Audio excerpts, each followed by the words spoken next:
Hello everyone, welcome to my review of Blade 2, directed by Guillermo del Toro. Hopefully I said that first name right, because I'm doing my best. But anyway, directed by him, he is I think actually, a legendary filmmaker, so we're in good hands today, boys. He also did the Hellboy series, if I remember correctly. The 2 Hellboy movies, maybe only one, who's to say, but anyway... He is a really good director, so we should be in good hands. And boy, are we! We most certainly are in good hands. The glow-up is insane between the first and second movie. Because the first movie, they cursed a lot. And it was more like to be edgy and all that stuff. But it seems like Del Toro takes this seriously. While still having the stupid Blade one-liners that happen from time to time in this movie. Which I don't actually hate. I think they're stupid, but I also think they're funny. So then, it has been 2 years since the end of the last movie, since the end of God himself, Frost. And now Blade has a new enemy to take on, something called a Reaper, which is an enhanced version of a vampire. Way stronger and way more resistant, so it's a bit of a problem, and Blade needs a bit of help in order to be able to take them on. Kind of. And I'm saying kind of because watch the movie. So then, starting off with the cast, obviously, we have Wesley Snipes back as Eric Brooks, also known as Blade. And once again, he does a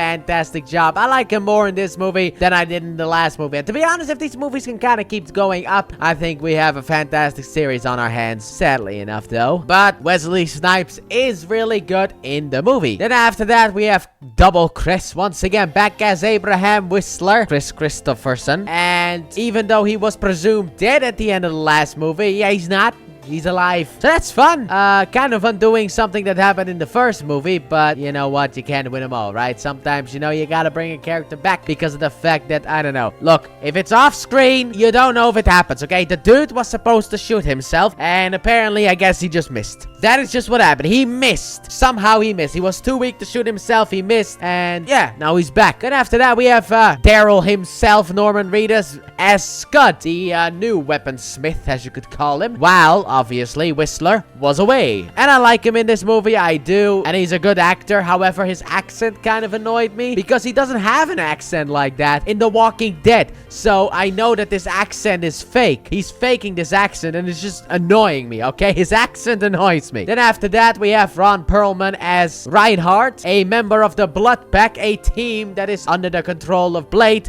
in order to hunt down the Reapers. However, I'm not really gonna mention most of the team because they don't really matter. However, this is Ron Perlman. Of course he matters. So that's why he's a bit more important. And also he has a bit of a rivalry with Blade, which is fun to see in this movie. Then after that, we have Leonor Varela as Nisa, another member of the Blood Pack, and also potentially Blade's love interest. Maybe, possibly, I don't know. But potentially. We're gonna go with a potentially on that one. Then after that, we have Thomas Kretschmann as Eli Damaskinos, an ancient vampire who asks Blade for help in the movie in order to hunt down these Reapers themselves. And he was fine. You know, he was fine. He was basically just a decrepit old man. And that's about all that he was. But to be honest, the actor did a good job in the role. Then after that, we have, I guess you could call him our main bad guy. And that is Luke Goss as Jared Nomad. And he is the one who carries the Reaper virus and turns, I don't know, humans, but vampires into Reapers. But he is our main bad guy, and to be honest, his backstory is a little bit sad when you learn about it. And he is also more memorable than Frost from the first movie, outside of the fact that Frost had this bad CGI to back him up. That makes him memorable to me, the bad CGI. However, this guy actually fights as well, and he's pretty cool with the moves that he makes. And also, like I said, that backstory really helps him out, and I like the actor who portrayed him as well. And that is the casting. And overall, if I did have to think about one problem with the movie,